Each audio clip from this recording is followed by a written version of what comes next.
चरण कमले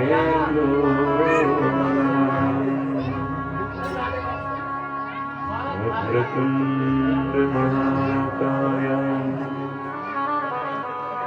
कोटि सूर्य समप्रभा निर्विघ्नं कुरु मे देवा सर्वकार्येषु सर्वदा। सरस्वती नमस्तुभ्यं वरदे कामरूपिणि विश्वरूपे विशालाक्षे विद्यां सरस्वती नमस्ते शारदा देवी पुस्तकधारिणी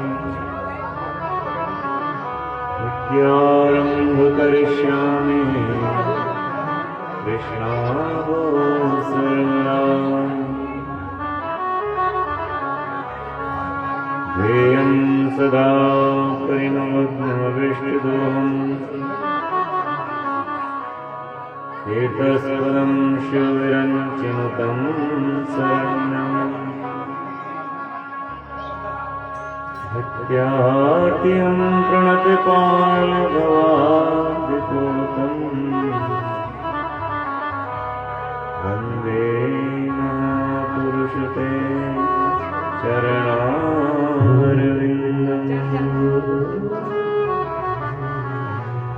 योऽन्तः प्रविश्य वाचमिमां प्रसूताम् संजीव्यता क्लेशस्तिधरस्वभावना अन्यश्च हस्तचरणश्रवणात्वगादि नमो भगवते पुरुषाय तुभ्यम्। नारायणं नमस्कृत्य नरं चैव नरोत्तमं देवीं सरस्वतीं व्यासं ततो जयमुदीरये।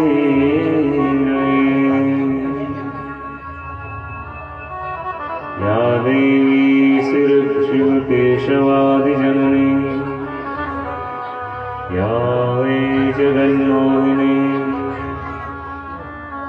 या पञ्चप्रणवद्वीपनलिनी या चित्कलामालिनी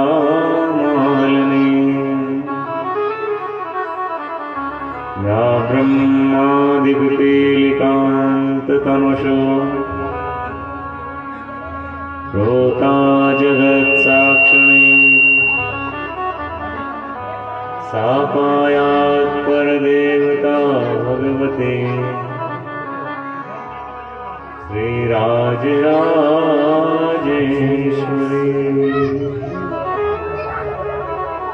कृष्णं नारायणं वन्दे कृष्णं वन्दे व्रजप्रियं कृष्णं द्वैपायनं वन्दे कृष्णं वन्दे प्रभासुतम्।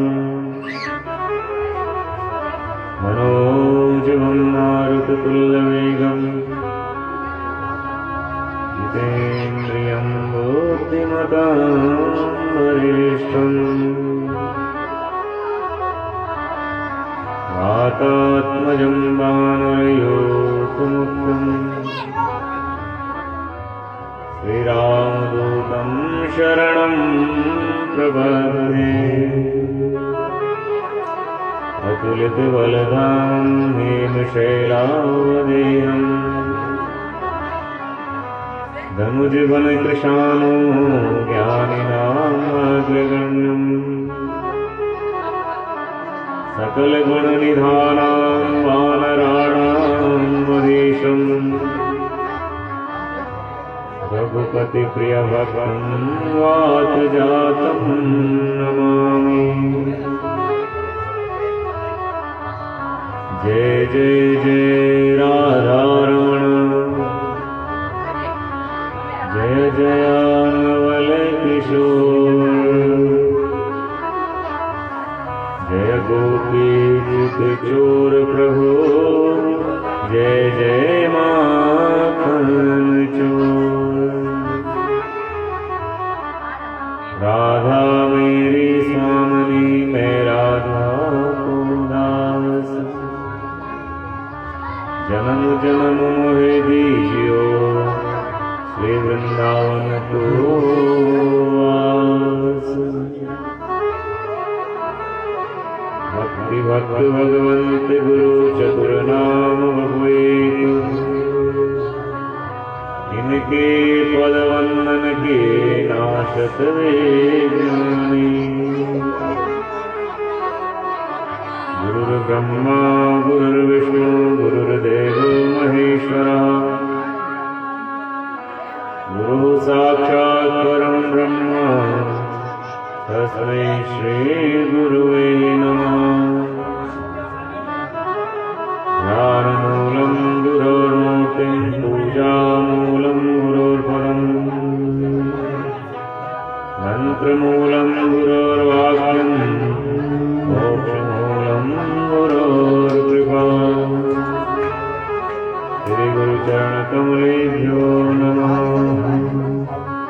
बोले बालकृष्ण भगवान की जय, श्री बद्रीनाथ भगवान की जय, श्रीमद्भागवत महापुराण की जय, श्री व्यास जी महाराज की जय, सुखदेव जी महाराज की, सत्य सनातन धर्म की जय, गौ माता की जय, धर्म की जय हो, अधर्म का नाश हो, प्राणियों में सद्भावना हो, विश्व का कल्याण हो। जय जय श्री राम।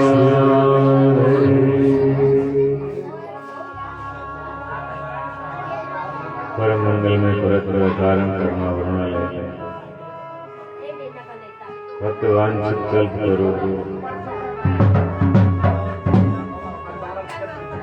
अखंड ब्रह्मांड नायक भगवान बालकृष्ण जी भागवत महापुराण। इस महायज्ञ में आवाज दिग्दिगान करके सभी देवी देवतागण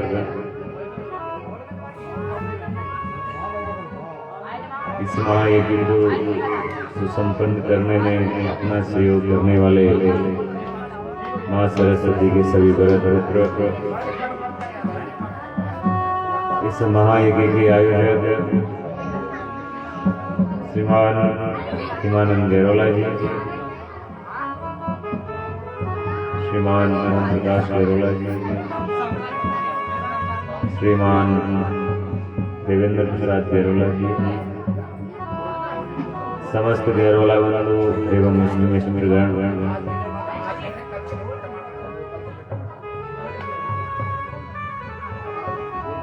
और जहाँ तक मेरी आवाज पहुंच रही है सभी भगवत प्रेमियों,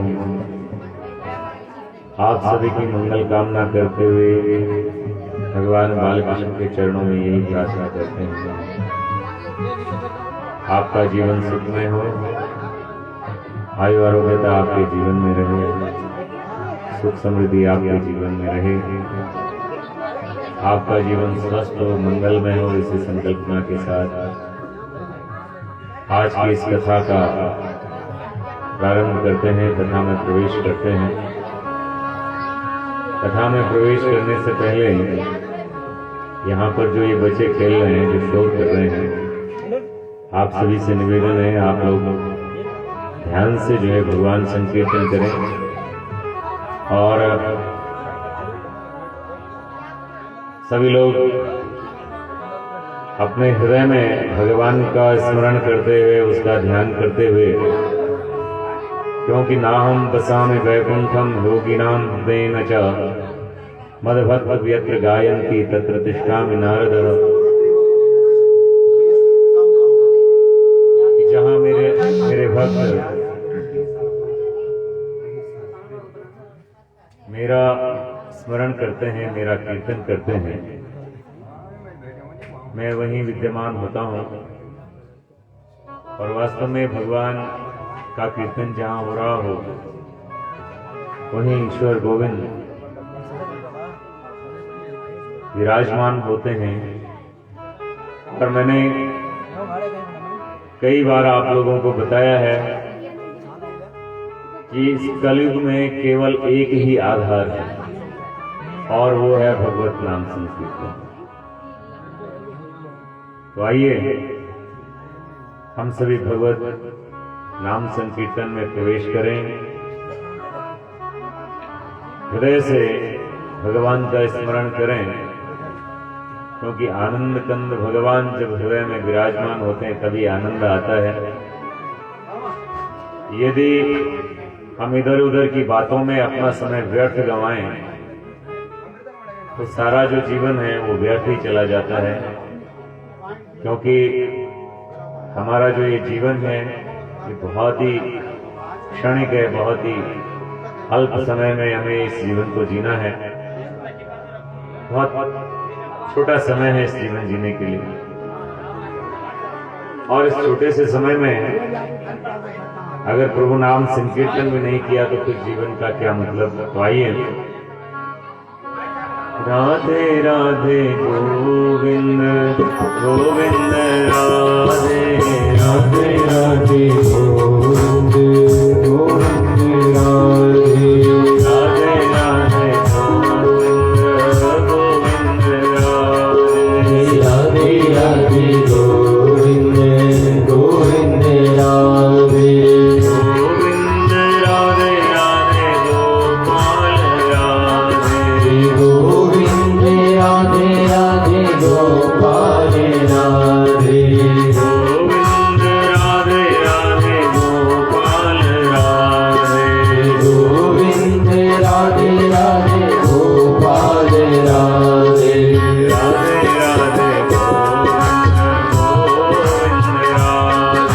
राधे राधे गोविंद गोविंद राधे राधे राधे गोविंद गोविंद राधे राधे राधे गोविंद गोविंद राधे गोविंद राधे राधे गोपाल राधे गोविंद राधे राधे गोपाल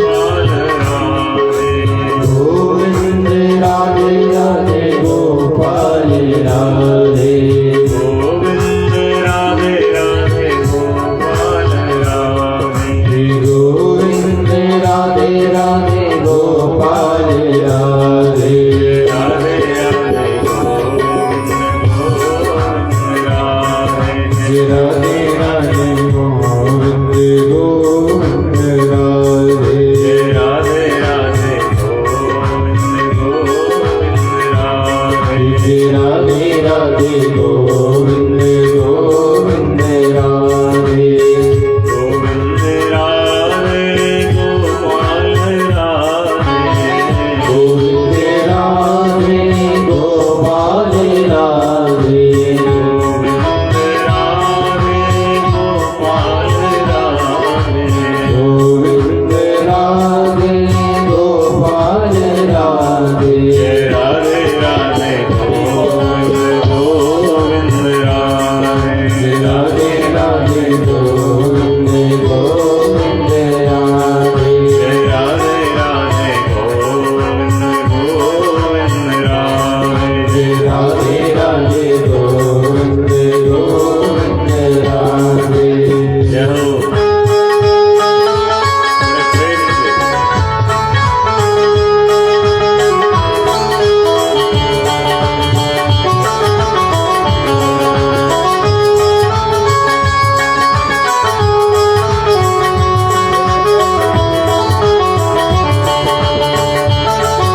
राधे राधे राधे राधे राधे राधे राधे राधे राधे राधे जय श्री राधे राधे राधे जय श्री राधे राधे राधे राधे राधे राधे गोविंद राधे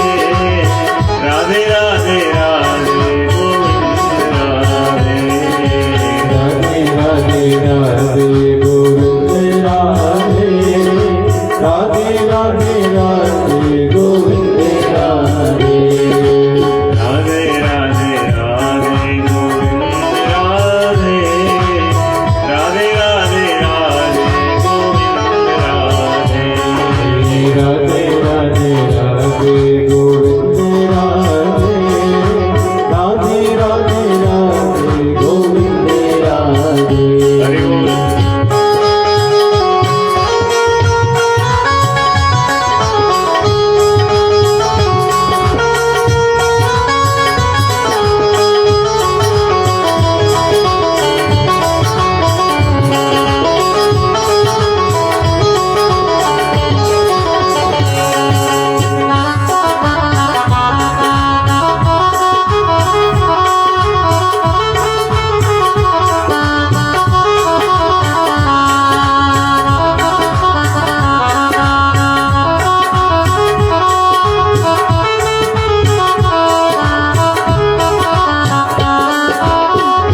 यमुना जी में राधे राधे यमुना जी में राधे राधे यमुना जी में राधे राधे यमुना जी में राधे राधे बरसाने में राधे राधे बरसाने में राधे राधे बरसाने में राधे राधे बरसाने में राधे राधे यमुना जी में राधे राधे यमुना जी में राधे राधे यमुना जी में राधे राधे यमुना जी में राधे राधे यमुना जी में राधे राधे यमुना जी में राधे राधे गंगा जी में राधे राधे गंगा जी में राधे राधे राधे राधे राधे गोविंद राधे राधे राधे राधे गोविंद राधे राधे राधे राधे गोविंद राधे राधे राधे राधे गोविंद राधे जय श्री राधे राधे राधे जय श्री राधे राधे राधे श्याम सुंदर भी राधे राधे श्याम सुंदर भी राधे राधे गैरी गाँव में राधे राधे मेरी गाँव में राधे राधे भक्त हृदय में राधे राधे भक्ति हृदय में राधे राधे राधे राधे राधे गोविंद राधे राधे राधे राधे गोविंद राधे राधे राधे राधे राधे राधे राधे राधे राधे राधे राधे वृंदावन में राधे राधे वृंदावन में राधे राधे बरसाने में राधे राधे बरसाने में राधे राधे राधे राधे राधे गोविंद राधे राधे राधे राधे गोविंद राधे राधे राधे राधे गोविंद राधे राधे राधे राधे गोविंद राधे राधे राधे राधे गोविंद राधे राधे राधे राधे गोविंद राधे जय श्री राधे राधे राधे जय श्री राधे राधे राधे हरि में राधे राधे नदी में राधे राधे यमुना जी में राधे राधे यमुना जी में राधे राधे वृंदावन में राधे राधे वृंदावन में राधे राधे बरसाने में राधे राधे बरसाने में राधे राधे गोकुल में भी राधे राधे गोकुल में भी राधे राधे भक्त हृदय में राधे राधे भक्ति हृदय में राधे राधे राधे राधे राधे गोविंद राधे राधे राधे राधे गोविंद राधे राधे राधे राधे गोविंद राधे बोले वृंदावन बिहारी लाल की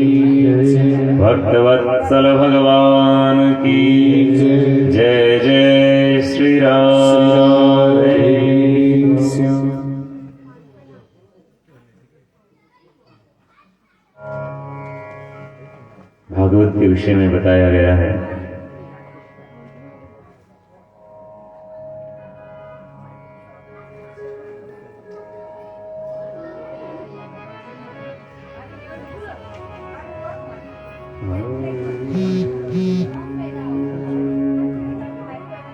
यत्फलं तपसा नास्ति न योगेन समाधिना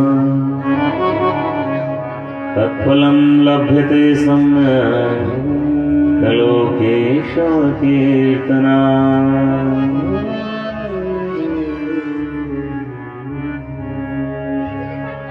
जो फल तपस्या से सतयुग में नहीं मिलता था, त्रेता में नहीं मिलता था, द्वापर में नहीं मिलता था,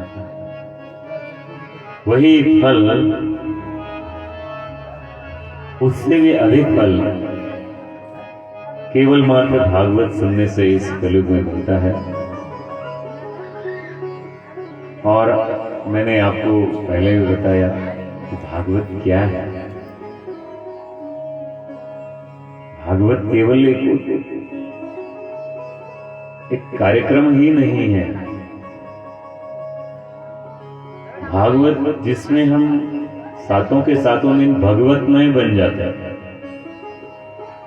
एक ही ध्यान होता है, गोविंद का स्मरण, प्रभु का स्मरण। बाकी जो जीवन के जो अन्य कार्य हैं, उन कार्यों के लिए तो पूरा जीवन पड़ा हुआ है। और जीवन की व्यवस्था को देखिए, कितने साल का हमारा जीवन होता है आजकल तो जो है वो, पर एक एवरेज 70 हमने लगा दिया है। 70 साल में से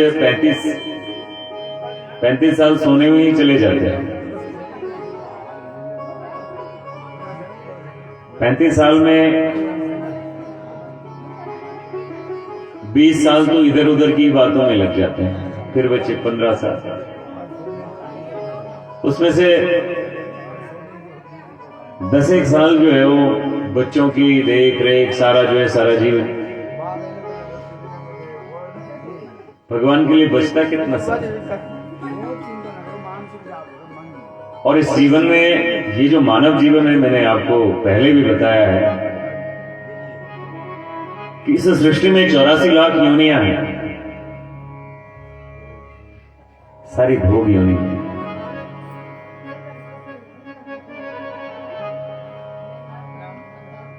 कोई भी जीव प्राणी मात्र है, उसके पास ऐसा कोई साधन नहीं है कि वो अपना उद्धार कर पाए। वो भगवत नाम से अपना उद्धार कर पाए, ऐसी कोई व्यवस्था उसमें नहीं है, क्योंकि उसके पास भगवान ने विवेक की कमी की है। उसको केवल जो है भोगना है, संसार को भोगना है। और हमें जो ये जीवन है, ये जीवन बड़े कर्मों के बाद हमें मिलता है, बड़े सत्कर्मों के बाद ये जीवन मिलता है। और इस जीवन में भी अगर प्रभु नाम संकीर्तन ना करें, भगवत चर्चा ना करें, तो बताइए इस जीवन का क्या फल, क्या महत्व है। धराणि भूमो पशवो हि गोष्ठा नारी गृहे सखा संसाने देहश्चितायां परलोक मार्गे धर्वान् गच्छति एष केवलम्। केवल जो ये हम जो भगवत चर्चा करते हैं, ये भगवत चर्चा ही हमारे अगले जन्म में हमारा सहायक होता है। कर्मों, 3 कर्मों के विषय में बताया था। एक होता है संचित कर्म, प्रारब्ध और क्रियमाण कर्म। संचित कर्म वो होते हैं जो हमारे जन्म जन्मांतर से हमारे साथ चले हुए हैं, हमारी आत्मा के साथ चले हुए, क्योंकि ज्ञानाधिकरणम आत्मा। ज्ञान का जो अधिकरण है वो क्या है, वो आत्मा है।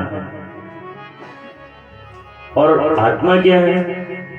आत्मा एक शरीर को छोड़ती है, वासांसि जीर्णानि यथा विहाय, जैसे हम पुराने वस्त्रों को छोड़ देते हैं, त्याग देते हैं,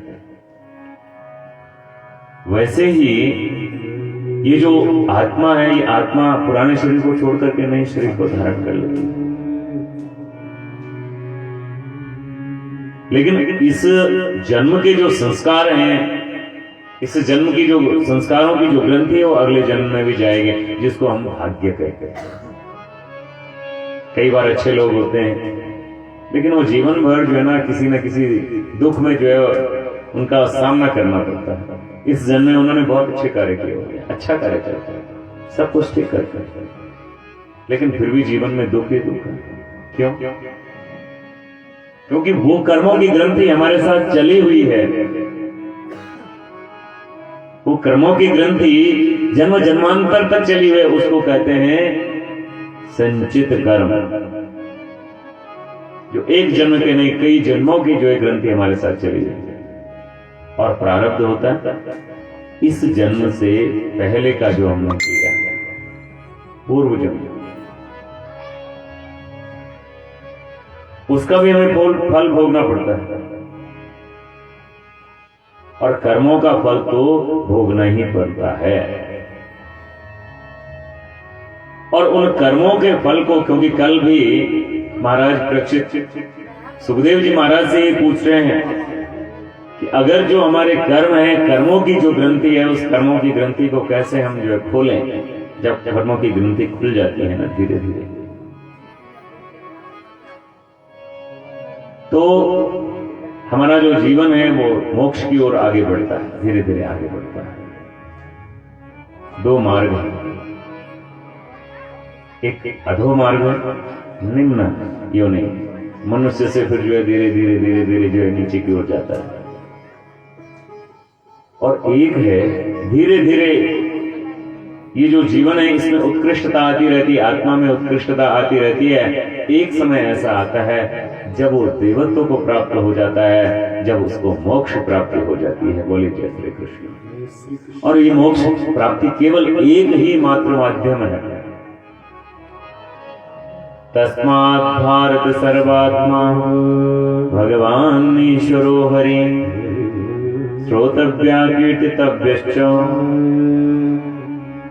कि वो जो भगवान है, गोविंद है, परमात्मा है, वो चाहे किसी भी रूप में है, वो देवी के रूप में है, भैरव देवता के रूप में है, या नरसिंह भगवान के रूप में है, या नागराजा के रूप में है, वो किसी भी रूप में है, तो किसी भी रूप में हम भज सकते हैं। और अनन्य भाव से अगर हम भजें, अनन्यश्चिन्तयन्तो मां ये जना प्रयुपासते तेषां नित्याभियुक्तानां योगः क्षेमं वहाम्यहम्। अनन्य भाव से भगवान कहते हैं जो अनन्य भाव से मेरा भजन करता है, मैं उसके अधीन हो जाता। अहम भक्त अपराधीन, मैं भक्त के पराधीन हूं। तो इसलिए भागवत में आने का मुख्य उद्देश्य एक ही होना चाहिए कि हमें भगवत प्राप्ति कैसे हो। और जीवन में दो बातों का विशेष रूप से ध्यान रखना है कि अन्न का कण और संत का क्षण, भगवत चर्चा का क्षण, वो बिल्कुल भी जो है व्यर्थ नहीं जाना चाहिए। इन विषयों का हमें अपने जीवन में ध्यान रखना चाहिए। भागवत तो बहुत हो रहे हैं,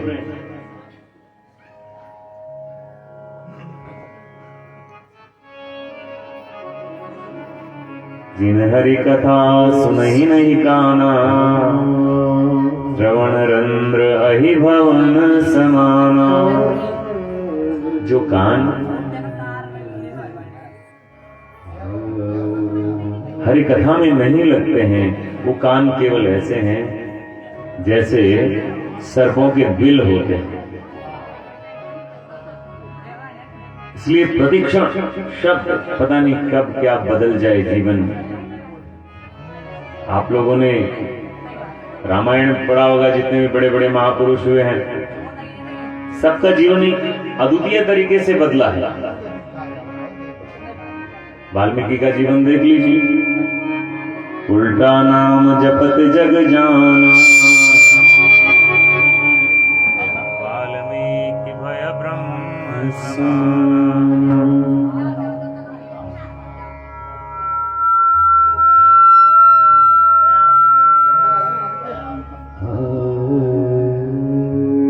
जब संत मिले तो उन्होंने कहा, भैया जरा घर जाकर के पूछ लो, क्योंकि रत्नाकर डाकू था, इसको थोड़ा सा कम कर लीजिए, इसका बेस कम कर लीजिए और बार बार इसको ना छेड़ें।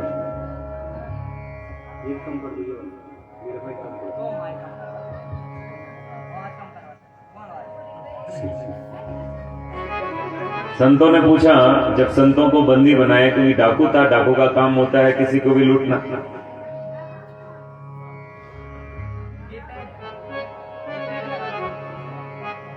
तो डाकू ने जब बंदी बनाया तो संतों ने कहा, जरा घर जाकर के पूछ ले भैया, इसका भी कर्म भोगना पड़ेगा। तो जब घर गया तो सबसे पहले माँ मिली, माता मिली। तो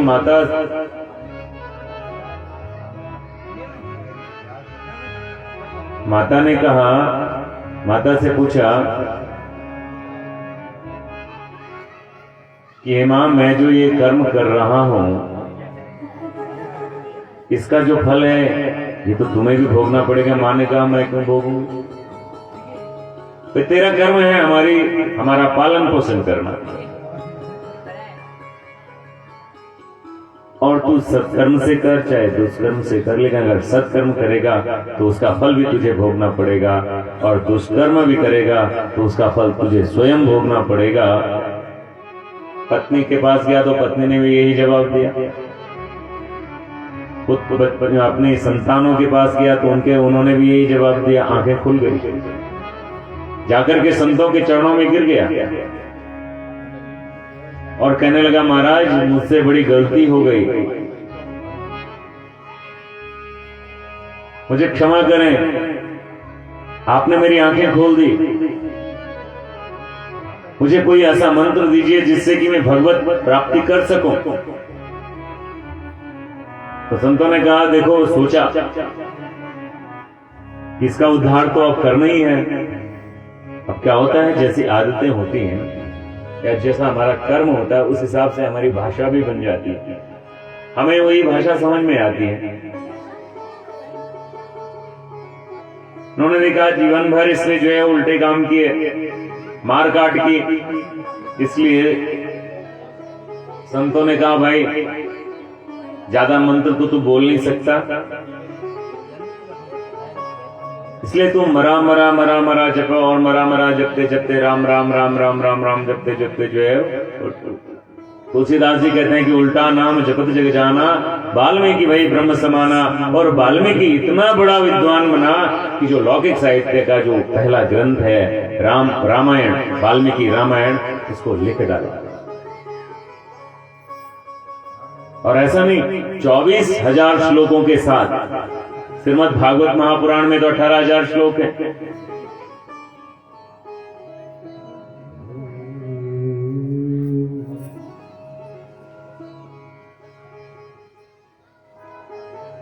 और प्रत्येक अध्याय का प्रारंभ जो है गायत्री के प्रत्येक अक्षर से।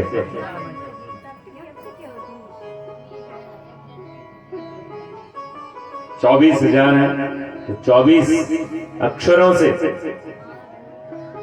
गायत्री के हर अक्षर से जो है हर अध्याय की शुरुआत है।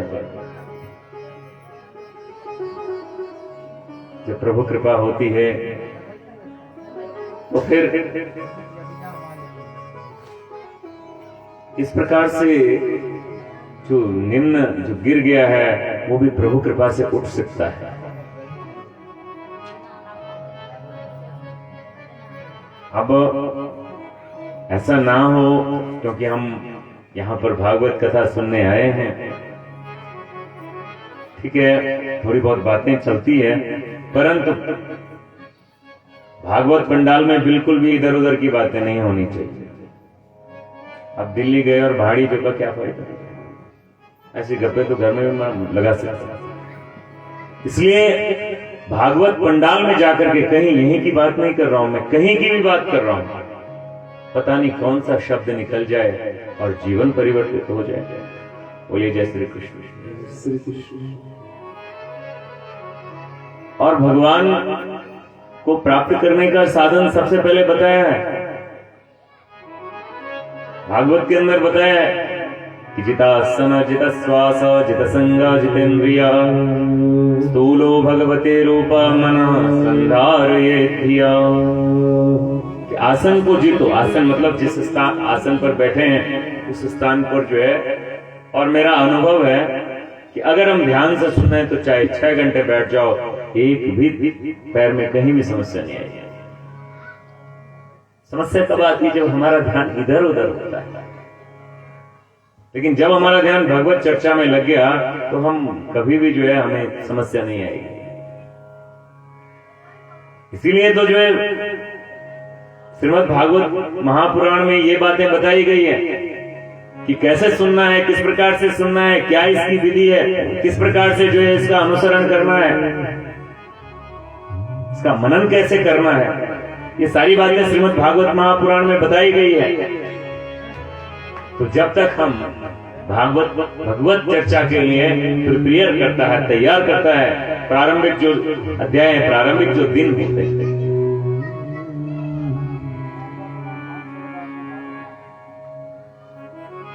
तो भगवान की जब हम पर कृपा होती है, जब भगवान हमारे जीवन में आते हैं, तो हमारे जीवन का जो अंधकार है, भाग्योदयेन बहुजन्म समर्जितेन सतसंगमं च लभते पुरुषो यदा वै अज्ञान हेतु कृतमोह मदान्धकार नासं विदाय दोदेते विवेकः। जब भगवान हमारे जीवन में आते हैं तो हमारे जीवन का जो भाग्य उदय होता है, भाग्य उदय से सत्संग मिलता है, सत्य का संग मिलता है।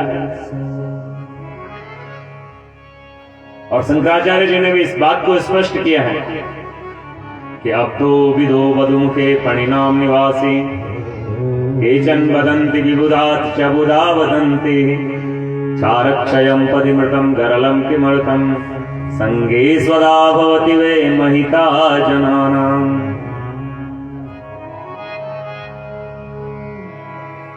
एक बार जगत गुरु शंकराचार्य जी महाराज,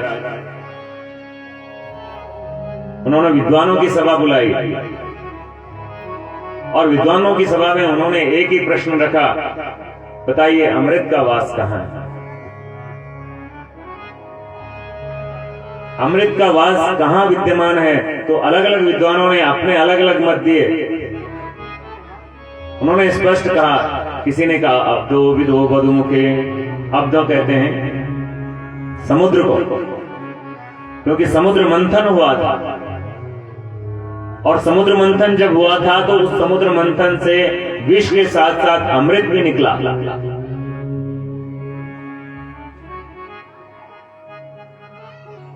तो विद्वानों का यह मत है कि अमृत जब समुद्र से निकला तो इसलिए समुद्र में अमृत का वास है।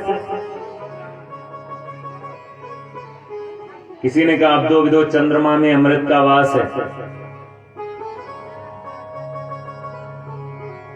क्योंकि चंद्रमा औषधियों का अधिपति है। जितने भी चिकित्सा शास्त्र में औषधियों का जो वर्णन है उसका जो स्वामी है वो चंद्रमा है।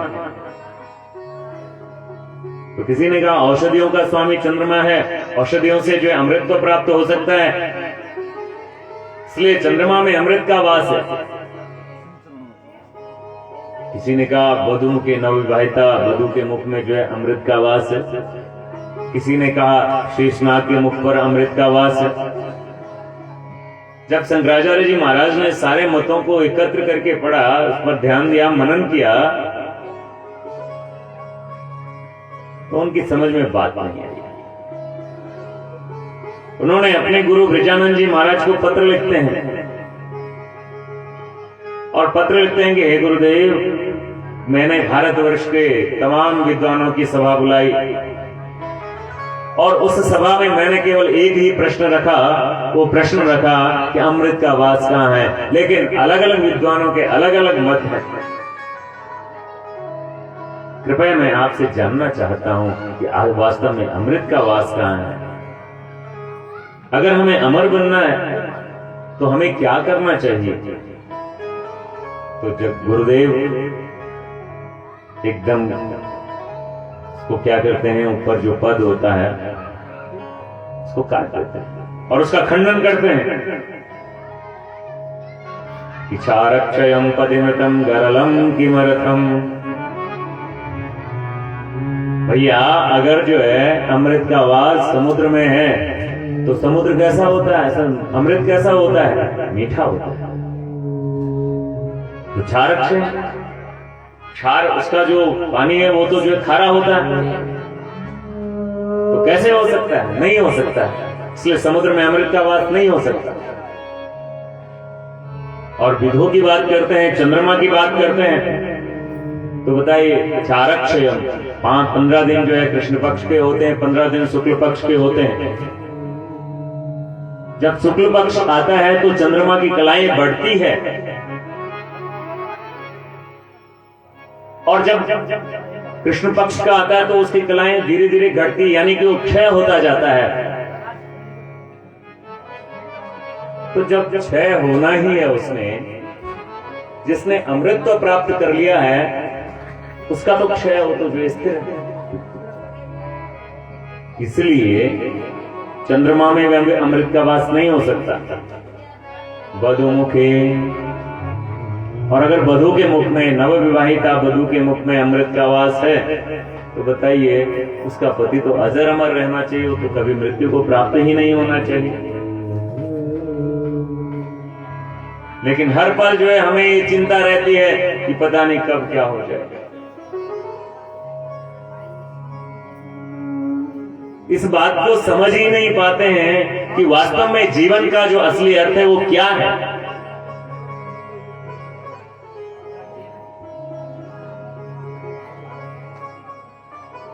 तो कहते हैं कि क्षारक्षयम पतिमृतम गरलम किमर्थम। और अगर शेषनाग के मुख पर अमृत का वास है तो नागों के मुख पर विष क्यों होता है, नागों के डसने से जो है वो मृत्यु क्यों हो जाती है, शरीर क्यों नष्ट हो जाता है। इसलिए इन सब में किसी में भी अमृत का वास नहीं है। और अगर बताया गया है अंतिम जो पद है, ध्यान से सुन लीजिए, संघी स्वधा भवति वे महिता जनाना। अगर भगवत प्रेमियों का संग मिल जाए, ईश्वर प्रेमियों का संग मिल जाए, भगवत चर्चा का संग मिल जाए तो समझ लीजिए जीवन में अमृत का प्राप्त हो जाता है। बोलिए जय श्री कृष्ण। इस भागवत के अंदर ये बात तो बताई गई।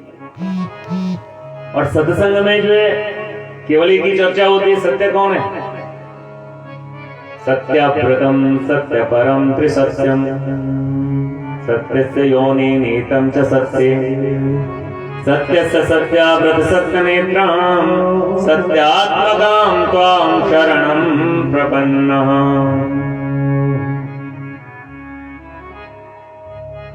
देवता भी माता देव भगवान की गर्व स्तुति करते हैं। जब माता देवकी के गर्भ में भगवान आते हैं कि आप ही तीनों लोकों में सत्य हैं, तीनों कालों में आप सत्य हैं, तीनों गुणों में आप सत्य हैं, हर जगह आप ही सत्य हैं, आप ही शाश्वत हैं। और इसलिए करते हैं कि आपको इस बात का भान रहे कि आप जा रहे हैं धर्म की स्थापना करने के लिए जा रहे हैं, कि जब जब होए धर्म की हानि, जब जब होए धर्म की हानि, जब जब होए धर्म की हानि, जब जब होए धर्म की हानि, बाढ़ी असुर महाअभिमानी, बाढ़ी असुर महाअभिमानी,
करते हैं, गर्व में यही स्तुति करते हैं देवतागण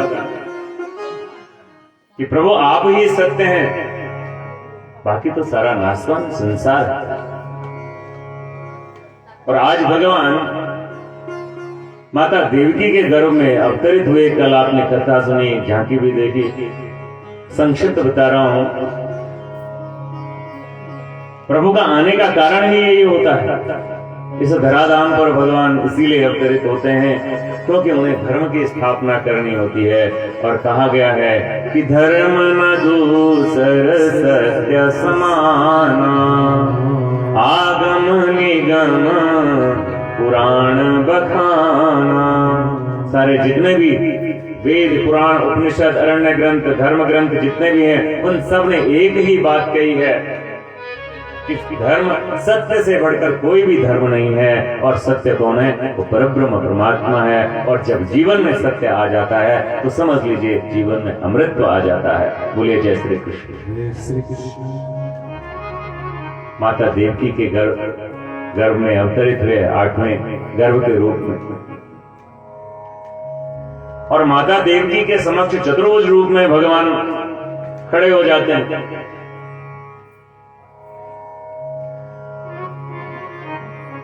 क्यों? भगवान जो है स्वयं अवतार पुत्र के रूप में अवतरित हुए, तो माता देवकी अपने भाग्य की सराहना करती है। प्रभु आपने मेरे गर्भ में जन्म लिया, मेरा कितना बड़ा भाग्य है,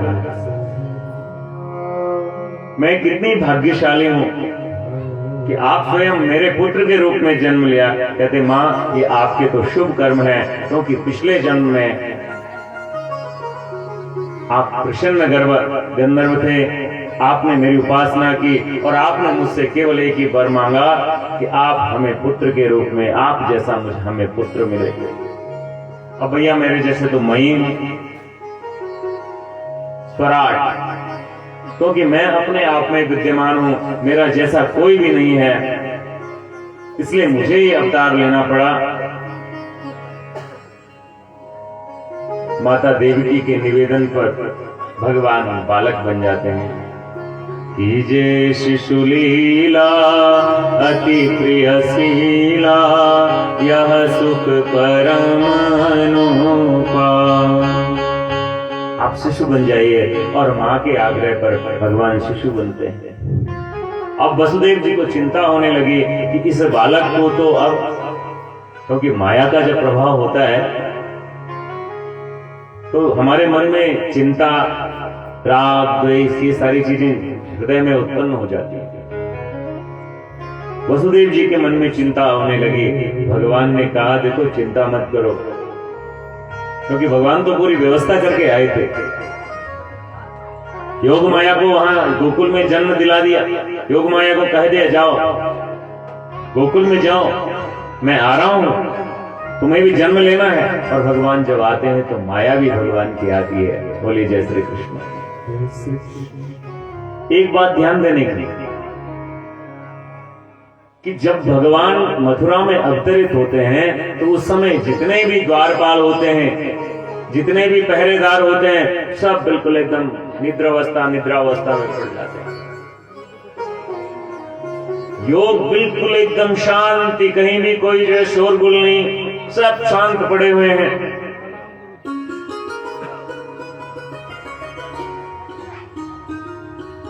और जो बेड़ियां थी वो बेड़ियां देवकी मैया की और वसुदेव जी की बेड़ियां खुल गई।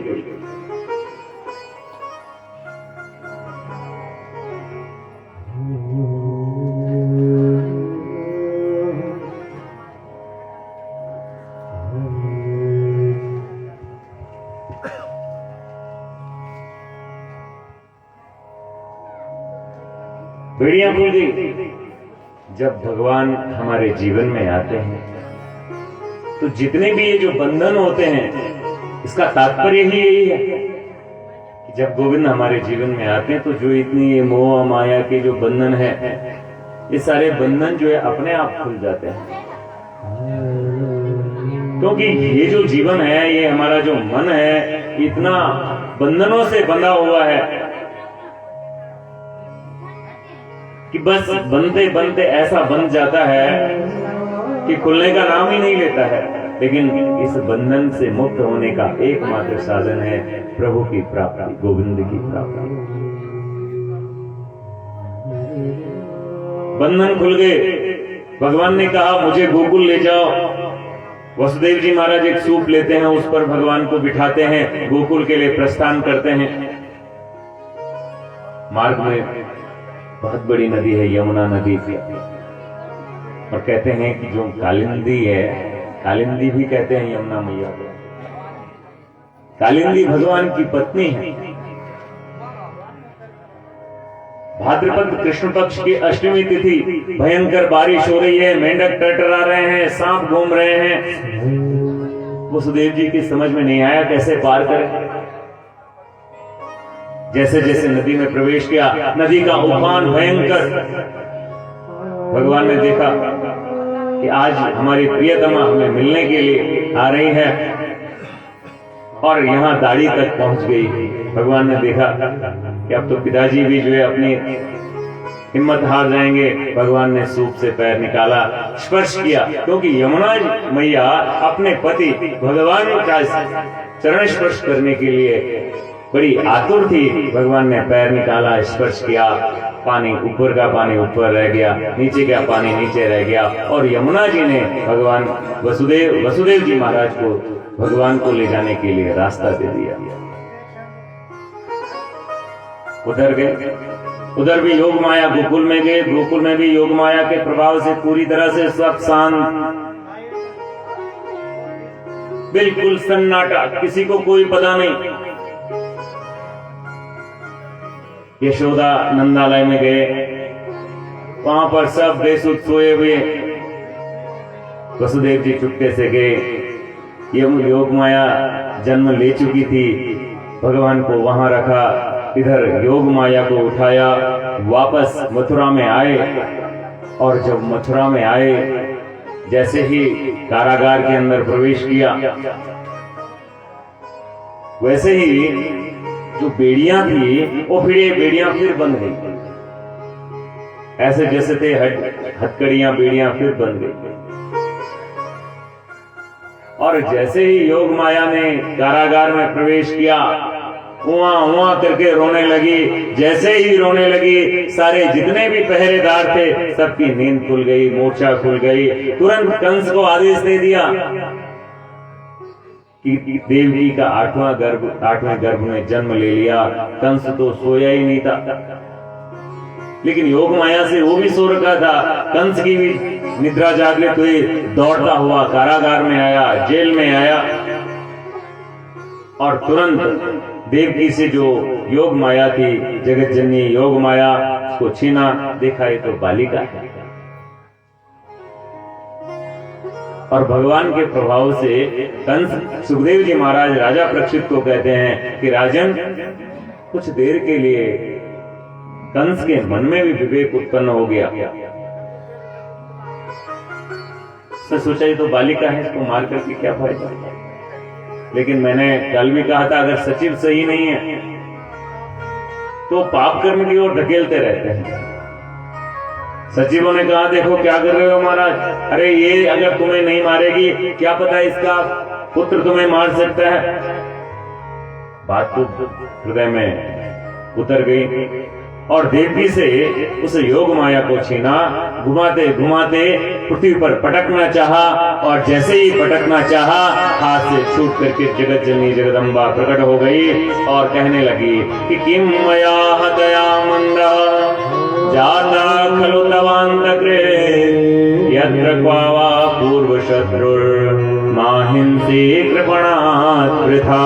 अरे मूर्ख, तुझ पापी को मुझे मारने से क्या फायदा। अरे तुझे मारने वाला तो ब्रज में पैदा हो गया। बोले वृंदावन बिहारी लाल। अपने कर्म पर पश्चाताप हुआ। भगवती जगदम्बा से क्षमा याचना की। और जगत जननी अंतर ध्यान हो गई, ये बता करके कि तेरा मारने वाला व्रज में पैदा हो गया।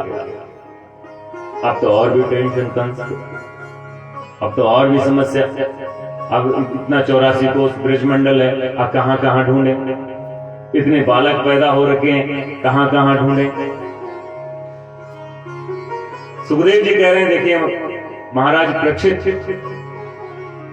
सुखदेव जी को बता रहे हैं कि गुरुदेव ये तो बड़ी विचित्र सी बात है।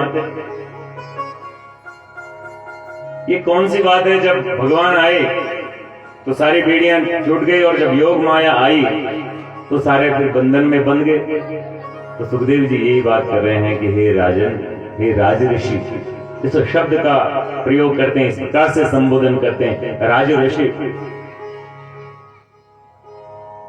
कि हमारे जीवन में अगर हमें अपने जीवन में शांति लानी है, आप कभी बैठ करके देखिए, गोविंद का ध्यान करके देखिए, जीवन में बड़ी शांति आ जाती है।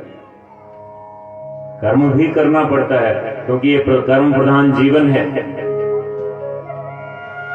कर से करहूं कर्म विधि नाना, मन राखे जेहि कृपा निधाना।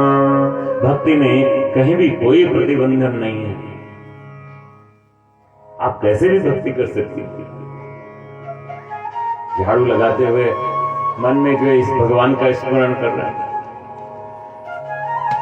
हाथ से कर्म करना है, हृदय में गोविंद का ध्यान करना है, और इस जीवन बंधन तो इस संसार में है ही, लेकिन इस बंधन से मुक्ति का केवल एकमात्र साधन है, और वो है गोविंद की प्राप्ति। बोलिए जय श्री कृष्ण। उधर सुखदेव जी महाराज राजा परीक्षित को गोकुल की व्यवस्था बता रहे हैं कि आज प्रातः काल के समय सारे योग माया के प्रभाव से बिल्कुल बेसुध है, और नंद जी की बहन है नंदा और सुनंदा। भाभी जी क्योंकि बच्चा होने वाला है, अब नंद बाबा के भी जो है 90 वर्ष में जो है बच्चा बालक हुआ है, संतान हुई, और यशोदा मैया नंद बाबा से 5 साल बड़ी है, 95 वर्ष की यशोदा मैया, बूढ़े हैं दोनों। अब बुढ़ापे की संतान है, जो ननद है उसको बड़ी चिंता है, तो नंदा और सुनंदा जो है आती है, देखती है आज भाभी जी जो है आज लेट उठ रहे हैं, क्या बात है। और जैसे ही भाभी जी के पास आती है, सामने देखते हैं लल्ला पड़ा हुआ है। जैसे ही जिंकते बोलता ढक्याण हटौंदा, तो देख रहा तक भगवान प्रकट होया, और जैसे ही भगवान को देखते हैं वैसे ही नंदा और सुनंदा उछल करके ताली बजा करके सारे गोकुल में घूमने लग गए कि भाभी का बच्चा हो गया, नंद बाबा के घर में बालक लल्ला ने जन्म ले लिया, और नंद जी गोकुल के राजा हैं। और ऐसे राजा नहीं, अपनी प्रजा के प्रिय राजा हैं। सभी को इंतजार है, प्रतीक्षा है कि नंद बाबा की संतान होगी। सारे बड़े प्रसन्न होते हैं, बड़े सज धज करके। आज नंद बाबा बिल्कुल पीतांबर वस्त्र धारण किया हुआ है, बढ़िया सुंदर अपने मूंछों में ताव देते हुए सारे जितने भी गोकुलवासी हैं सारे सज धज करके आज नंद बाबा को बधाई देने के लिए आए हैं, यशोदा मैया को बधाई देने के लिए आए हैं। तो आइए हम सभी भी यशोदा मैया को और नंद बाबा को बधाई दें कि लल्ला के सुन के मैं आई, यशोदा मैया लेने बधाई। लल्ला के दर्शन के बड़े प्रेम से यशोदा मैया दे दो बधाई। लल्ला की सुन के मैं आई, यशोदा मैया दे दे बधाई। लल्ला की सुन के मैं आई, यशोदा मैया दे दो बधाई। दे दे बधाई मैया, दे दे बधाई।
मैया दे दे बधाई।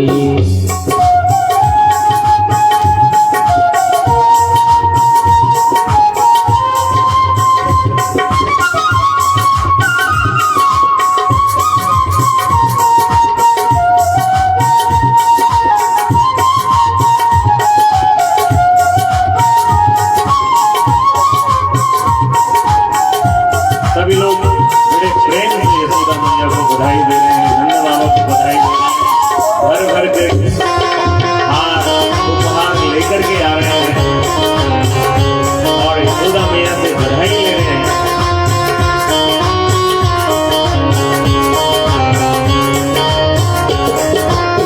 हीरे भी दे दे मैया, मोती भी दे दे, हीरे भी दे दे मैया, मोती भी दे दे, हीरे भी दे दे मैया, मोती भी दे दे, हीरे भी दे दे मैया, मोती भी दे दे।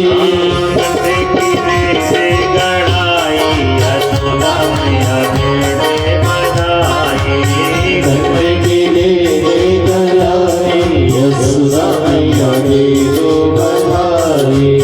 कंधे की से गड़ाई यशोदा मैया दे दे बधाई, कंधे की दे दो गलाई, यशोदा मैया दे दो और सारे बधाई। लोग बड़े नाच नाच करके आज गा रहे हैं, हे नंद के आनंद भयो, भयो जय कन्हैया लाल, हो नंद के आनंद भयो जय कन्हैया लाल, सारे जितनी भी गोपियां हैं बड़े प्रेम से गए, उत्सव में नाच रही हैं। के आनंद भयो जय कन्हैया लाल की, आनंद भयो जय कन्हैया लाल की, भरी हो आनंद भयो जय हो गुजरात की, जय कन्हैया लाल की, जय जय कन्हैया लाल की, जय यशोदा लाल की। नंद के आनंद भयो जय कन्हैया लाल की, ओ नंद के आनंद भयो जय कन्हैया लाल की।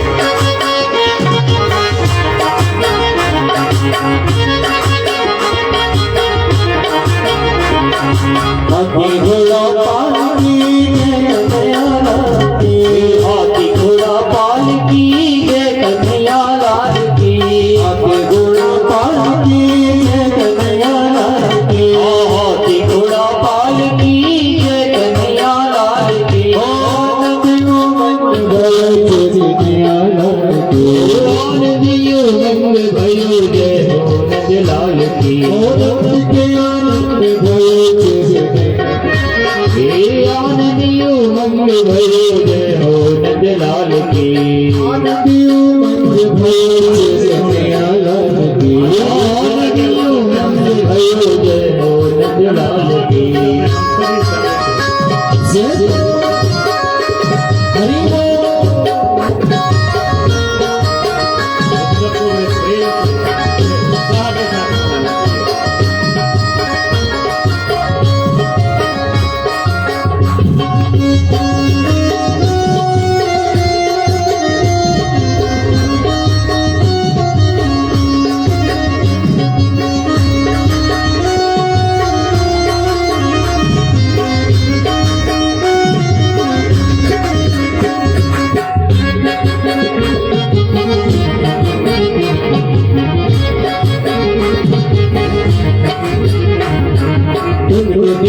हाथी घोड़ा तुमको दिया बाल की, तुमको दिया हाथी घोड़ा तुमको दिया बाल की, तुमको दिया हाथी घोड़ा तुमको दिया बाल की, तुमको दिया हाथी घोड़ा तुमको दिया बाल की।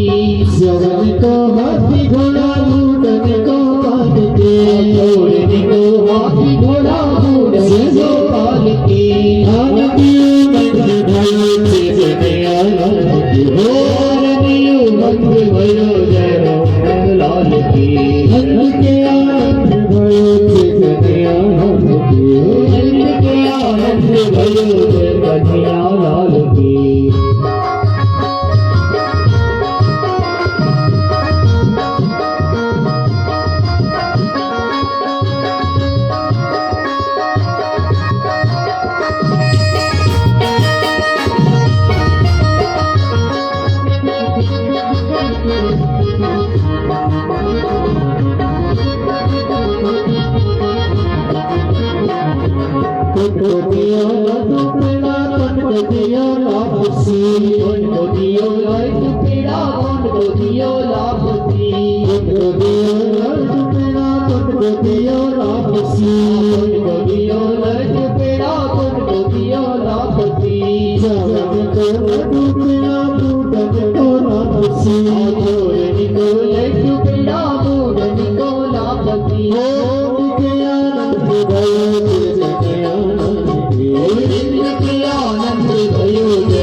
ऋषि को आगे करके इस उत्सव में बाचित्वा स्वस्तायं जात कर्मात्मजस्य वे कारयामास विधिवत पितृदेवार्चनम तथा। आज नंद बाबा बड़े प्रसन्न हैं, बड़े सुंदर पीतांबरी बगलबंदी पहनी हुई है। यशोदा मैया को सारी गोपियां बधाई दे रही है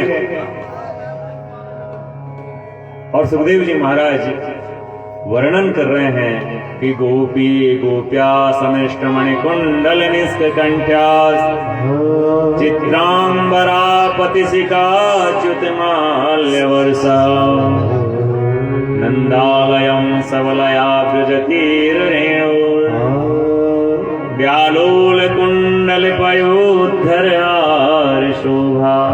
वो गोपियां इस प्रकार से प्रसन्न है, जैसे मानो आज गोपियों के घर ही लाला जन्म है, और गोपी क्योंकि नंद बाबा और यशोदा मैया को अपना समझते हैं, सारे बड़ी सज धज करके आ रही हैं, कानों में कुंडल, गले में सुंदर सुंदर हार, गोप्या समष्टमणि कुंडल, इसके कंठ में जो है सुंदर सुंदर मोतियों के हार पहने हुए हैं। सबने बढ़िया से कपड़े पहने हुए हैं, बढ़िया से चोली और घाघरा पहना हुआ है, और बड़े प्रसन्न होकर के आज नंदालय में भगवान के आगमन का उत्सव मना रहे हैं। और जब गोविंद हमारे हृदय में, क्योंकि ये गोकुल हमारा ही शरीर है, हमारा ही मन गोकुल है, इस गोकुल के अंदर जब भगवान का अवतरण होता है, प्रभु का अवतरण होता है, तो हृदय जो है बड़ा आनंदित हो जाता है। तो सुखदेव जी वर्णन कर रहे हैं कि एक 85 साल की मैया भी बड़ी प्रसन्न है, बड़ी खुश है, क्योंकि नंद जी के लाला हुए हैं। आज मैया ने, क्योंकि मैया का जो विवाह था वो 15 साल यानी कि 70 साल पुराना अपना शादी का जोड़ा निकाला। आज तो पहनना है, आज तो सजना है, और बढ़िया सजी धजी। लेकिन मैया से थोड़ा सा गलती हो गई। अब गलती क्या हुई, जो आंखों पे लगाने वाला था काजल, वो ओंठों पे लिपस्टिक लगा दी, और लिपस्टिक को आंखों पे लगा दी। कोई परवाह नहीं, क्यों? क्योंकि लाला हुए हैं, गोविंद हुए हैं, बड़ा सुंदर सा सजे। सारे जैसे ही गए हंसने लगे, तो मैया भी हंसने लगी। मैया को पता ही नहीं कि मैंने क्या किस प्रकार का श्रृंगार किया है। और गोकुल में एक व्यवस्था है कि जब कोई उत्सव होता तो माखन की वर्षा करते हैं एक दूसरे पर, क्योंकि माखन का भंडार गोकुल, गवानाम कुल, गायों का जो कुल है, जहां से गायों का जहां पालन पोषण होता है। अब जहां गायें होगी तो वहां घी, मक्खन, दूध, दही तो होगा। अब हमारी व्यवस्था देखो, हम जो है 1000 किलोमीटर दूर गुजरात से अमूल का दूध जो है वो भैंतला खाल में पी रहे हैं, घर में पी रहे हैं, क्योंकि गायें घर से बाहर हो गई। लेकिन गोकुल में ऐसी व्यवस्था नहीं है। गोकुल में मक्खन एक दूसरे पर मार रहे हैं, बड़े प्रसन्न होकर के एक दूसरे पर हास परिहास कर रहे हैं। जो मैया है, अब मैया के दांत तो है, अब जैसे किसी ने मारा और सीधा मुंह पर मारा, और वो मुंह मक्खन जो है चिकना होता है, और सीधा गटक से मैया के दांत तो है, सीधा अंदर चला गया।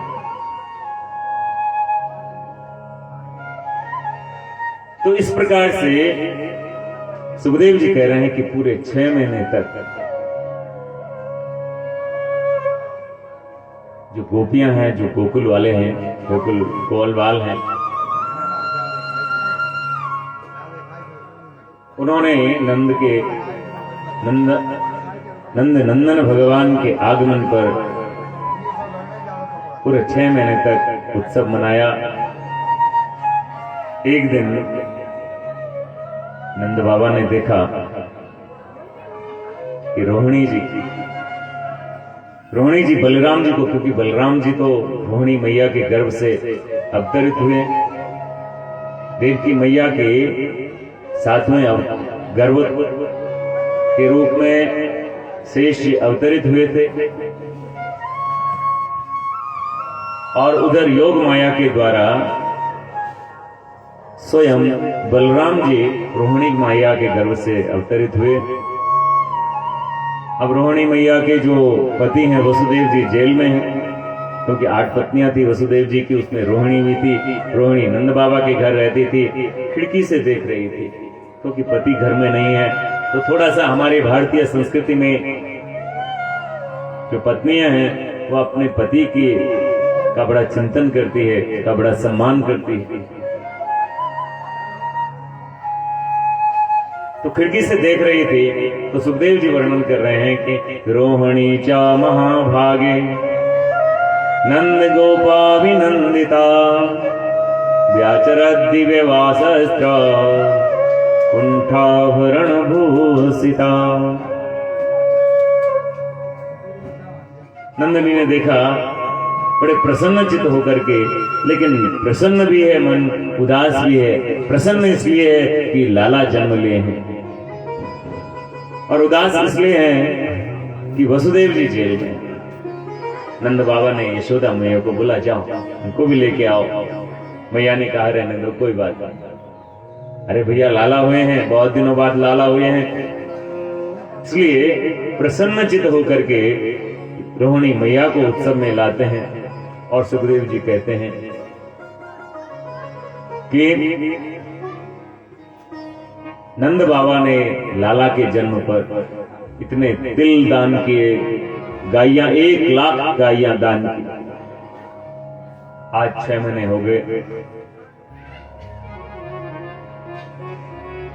उधर नंद बाबा ने सोचा, क्योंकि बड़ा राजा कंस है, कि अब कंस को कर देने भी जाना है।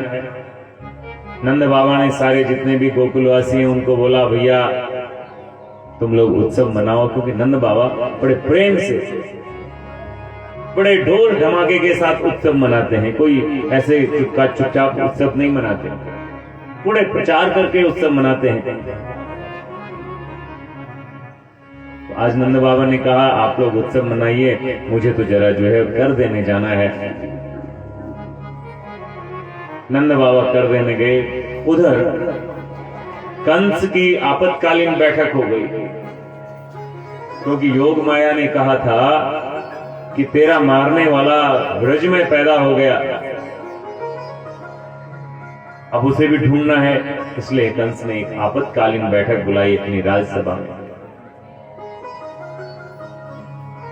और राज्यसभा में कैसे कैसे सभासद हैं, बड़े बड़े राक्षस, सबके सामने अपना विषय रखा, भैया मेरे मारने वाला ब्रज में पैदा हो चुका है।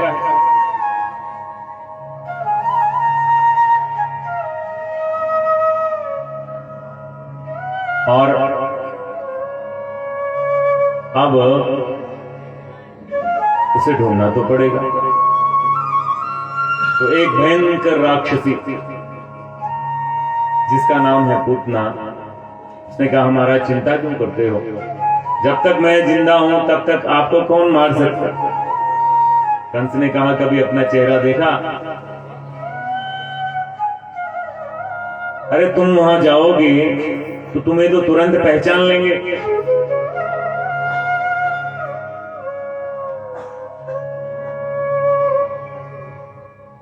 तो उसी समय अपने माया के द्वारा पूतना एक सुंदर स्त्री का रूप धारण करती है। कहते महाराज अब ठीक है? कहते हाँ अब ठीक है, लेकिन राक्षसी है, सामान्य लोगों से थोड़ा ज्यादा लंबी है।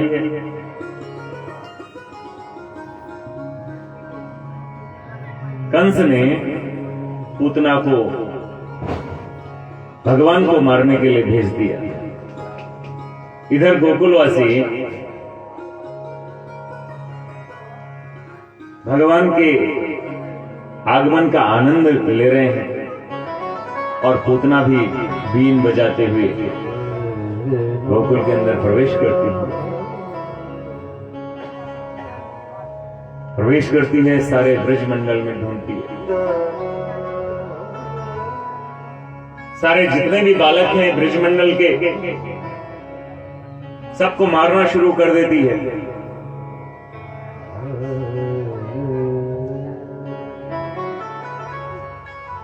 सारे ब्रजमंडल में हाहाकार मच जाता है।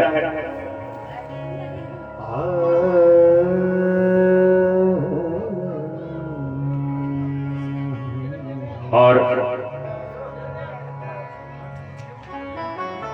भगवान सुखदेव जी वर्णन कर रहे हैं कि सा मुञ्च मुञ्चालमिति प्रवासिणी निष्पीड्यमाना किल जीवमर्मणि विवृत्य नेत्रे चरणो भुजो मुहुर्प्रास्विर्गात्राक्षिपतिरिरोदन। आज जहां भगवान का उत्सव मनाया जा रहा है, अपने बीन बजाते हुए पूतना वहां पहुंचा।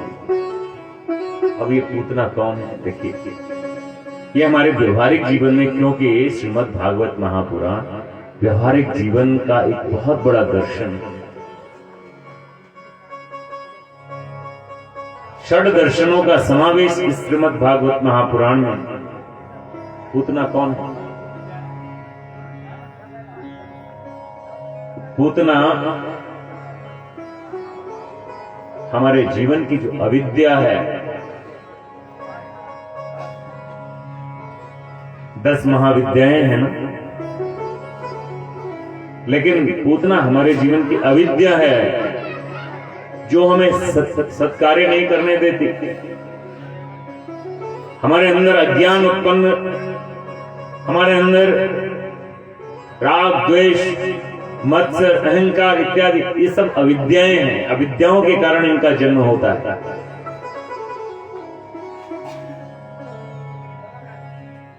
तो देखिए, सुखदेव जी कह रहे हैं कि पूतना का जो आगमन हुआ है, भगवान का जन्म हुआ है अष्टमी को। इसका व्यवहारिक पक्ष है। और पूतना पहुंची 14वीं को, चतुर्दशी तिथि को। तो चतुर्दशी तिथि कौन है? अविद्या का प्रभाव कहां होता है? 5 कर्मेंद्रिय, 5 ज्ञानेंद्रिय। ज्ञानेंद्रिय है हमारी आंख है, कान है, नाक है, जीवा है, त्वचा है। वैसे ही हाथ पैर आदि जो है 5 कर्मेंद्रिय हैं। 5 मन, बुद्धि, आत्मा, इन सब पर जो है अविद्या का प्रभाव होता है। तो जब गोविंद हमारे जीवन में आते हैं तो सबसे पहले प्रभु के द्वारा इन अविद्याओं का नाश होता है। बोले जय श्री कृष्ण। आज पूतना खेल खेल में आहिस्ते आहिस्ते भगवान के पलने तक पहुंच गई और भगवान ने देखो अपनी आंखें मूंद ली। एक संत इस बात का व्यवहारिक बात बताते हैं कि भगवान ने इसलिए अपनी आंखें मूंदी कि भगवान सोच रहे हैं कि देखो ये कैसी नौबत आ गई भैया, कि जब हमने राम अवतार में भी हमें सबसे पहले स्त्री का वध करना पड़ा, यानी ताड़का का वध करना पड़ा, राक्षसी का वध करना पड़ा। और इस जन्म में भी यही व्यवस्था हो गई। सबसे पहले अब हमारी मौसी जी तो आ गई हैं, अब मौसी जी का उद्धार तो करना ही पड़ेगा। इसलिए भगवान आंख मूंद करके ये विचार कर रहे हैं कि ये अब हमारे पास तो आ गई है, अब इसका उद्धार तो करना ही पड़ेगा। दूसरे संत कहते हैं देखो भगवान ने इसलिए आंखें बंद की क्योंकि हमारी जो दहनी आंखें ईड़ा और पिंगला, जो 2 पक्ष होते हैं योग शास्त्र में, ईड़ा, पिंगला और सुषुम्ना 3 नाड़ियां हैं। और विवाह में उन्हीं नाड़ियों का जो है बड़ा प्रभाव होता है, आदि, मध्य और अंत्य। इसी यही नाड़ियां हैं। अब किसकी नाड़ी कैसे चलती है ये सारा मनोज्योतिष बताता है, किसकी कौन सी नाड़ी प्रबल है। तो ये जो हमारा दहना भाग है, ये दहना नेत्र है, इसका अधिपति होता है सूर्य। और जो ये पिंगला नाड़ी है, ये जो बाईं आंख है, इसका अधिपति होता है चंद्रमा। तो सूर्य चंद्रमा इसलिए जो है आंखें मूंद कर रहे हैं कि देखो इस कुलक्षणी को, अरे हमारे भगवान ने, हमारे गोविंद ने अभी जन्म ही नहीं लिया और ये भगवान को मारने के लिए सबसे पहले पहुंच गई।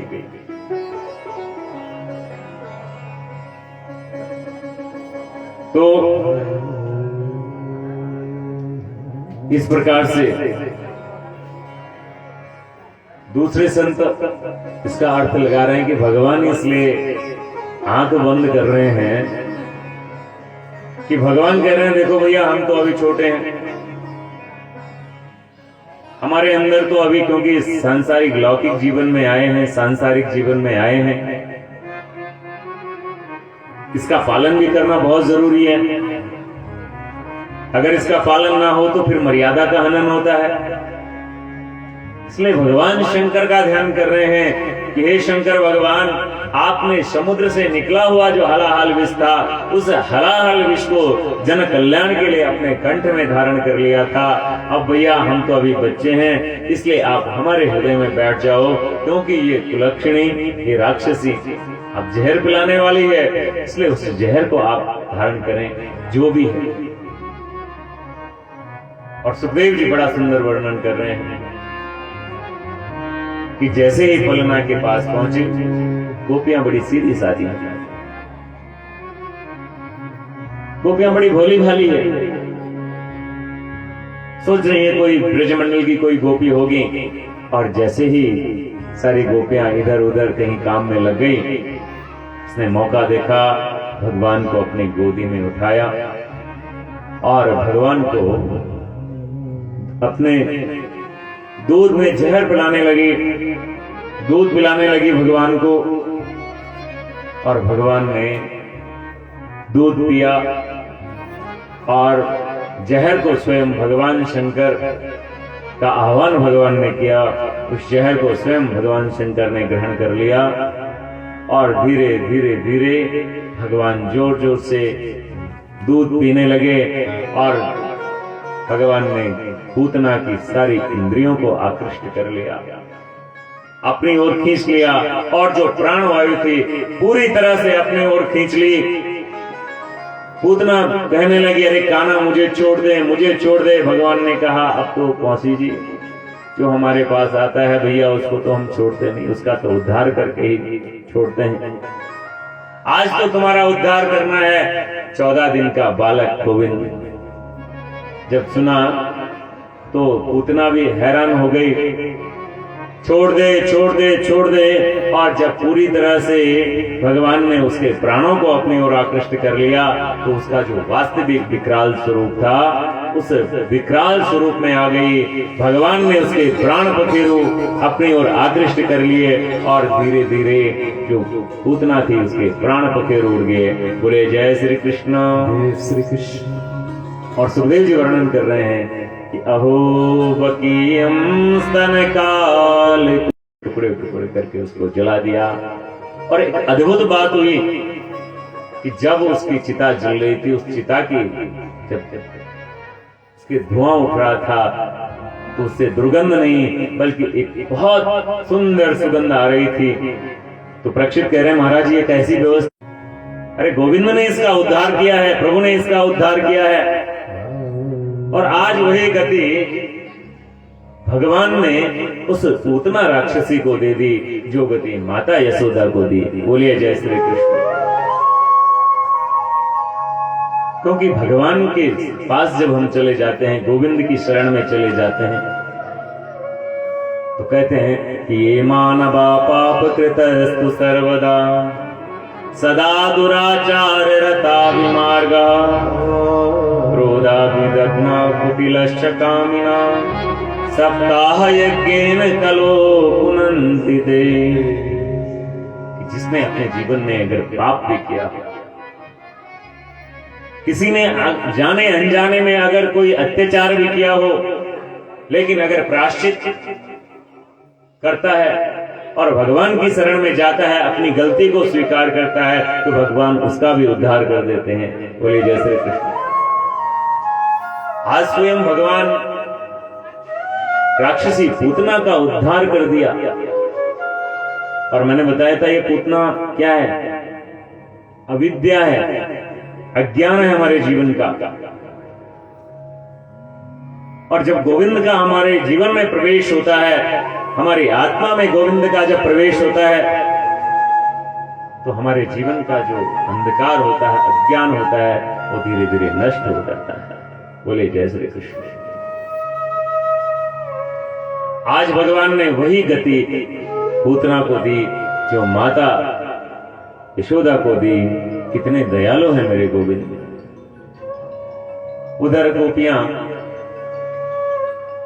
गोपियों ने देखा किस राक्षसी को हमारे गोविंद ने मारा है, बड़ी आश्चर्यचकित है। लेकिन राक्षसी ने हमारे गोविंद को छुआ है। आज उसका झाड़ा कर रही है। पूर्णमासी मौसी है, सबसे बुजुर्ग है उस गोकुल में। और गाय का जो पूंछ होता है, उस पूंछ से जो झाड़ा कर रही है। भगवान मन ही मन हंस रहे हैं। देखो माताओं का वात्सल्य, माताओं का वात्सल्य देखिए। और एक भाव गोपियों के अंदर है कि ये जो लाला है ये हमारा है, ये हमारा है। हर किसी का यही भाव है कि मेरा गोविंद है, मेरा लल्ला है। ये केवल यशोदा का नहीं है। और भगवान भाव का भूखा हूं मैं, भाव एक सार है। भाव से भजता मुझे जो, होता बेड़ा पार है। भाव भक्त्या तुष्यति केवलम परमया, भक्ति प्रियो माधव। भगवान केवल मात्र अगर संतुष्ट होते हैं, प्रभु अगर संतुष्ट होते हैं कि भक्त्या तुष्यति केवलम परमया, भक्ति प्रियो माधवा, भगवान को केवल भक्ति प्रिय है। इसलिए कभी कभी व्यास मंच से मुझे आप लोगों को थोड़ा कहना पड़ता है कि इधर उधर की बातें ना करें, क्योंकि अगर परमात्मा का एक अंश भी अगर ध्यान में आ गया तो समझो जीवन का उद्धार हो जाता है। और हमारा अपने जीवन का एक उद्देश्य है इस भागवत करने का। ये कोई मनोरंजन का साधन नहीं है या कोई अन्य साधन नहीं है। ये केवल मात्र एक मुक्ति का साधन है, भक्ति का साधन, प्रभु प्राप्ति का साधन है। इसलिए 100 दिन राम के 1 दिन काम का, अगर 1-2 घंटे आराम से प्रभु नाम संकीर्तन और भगवान की चर्चा को सुन लिया तो जीवन का आनंद आ जाता है। और मेरा अपना व्यक्तिगत अनुभव है कि जितना आनंद प्रभु की भक्ति में है, गोविंद की भक्ति में है, उतना आनंद कहीं भी नहीं है। इसलिए प्रभु से एक संबंध बनाइए। ये भी एक भक्ति है, नवदा भक्ति। श्रवणम कीर्तनम विष्णु स्मरणम पाद सेवनम, अर्चनम बंदनम दास्यम, साक्ष्यम आत्मनिवेदनम। साक्ष्य भाव है कि हमारा गोविंद है, इसलिए माताएं आती हैं। पूर्णमासी मौसी ने, जो गोपी है, उसने उठाया और भगवान के नाम से ही भगवान का झाड़ा कर रही है कि इंद्रियाणि ऋषिकेशा प्राणान नारायणो वता, श्वेत धूप द्वीपा पतिश्चित्तम मनोयोगेश्वरो वतः। इंद्रियाणि ऋषिकेशा, ऋषिकेश भगवान हमारे गोविंद की, हमारे लल्ला की रक्षा करे। इसकी इंद्रियों की रक्षा ऋषिकेश भगवान करे। भगवान नारायण हमारे गोविंद के प्राणों की रक्षा करे। और श्वेत दीप भगवान, श्वेत यानी क्षीर सागर में जो रहने वाले मेरे प्रभु हैं, वो मैं हमारे गोविंद के चित्त की रक्षा करे।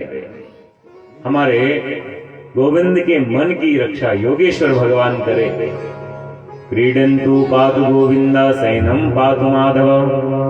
और खेलते हुए हमारे कान्हा की रक्षा गोविंद भगवान करे। और सैनम पातु माधवा, जब सोए हो तो उस समय हमारे गोविंद की रक्षा माधव भगवान करे। भगवान मन ही मन बड़े मुस्कुरा रहे हैं। देखो माताओं का वात्सल्य, हमारे ही नाम से हमारा ही झाड़ा कर रहे हैं।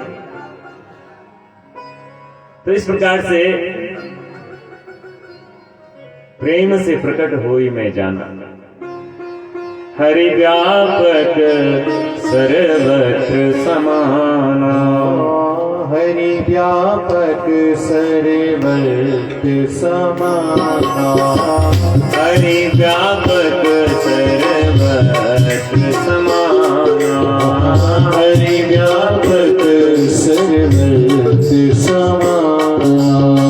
प्रेम से होई प्रकट मैं जाना, प्रेम से होई प्रगट मैं जाना। राधे राधे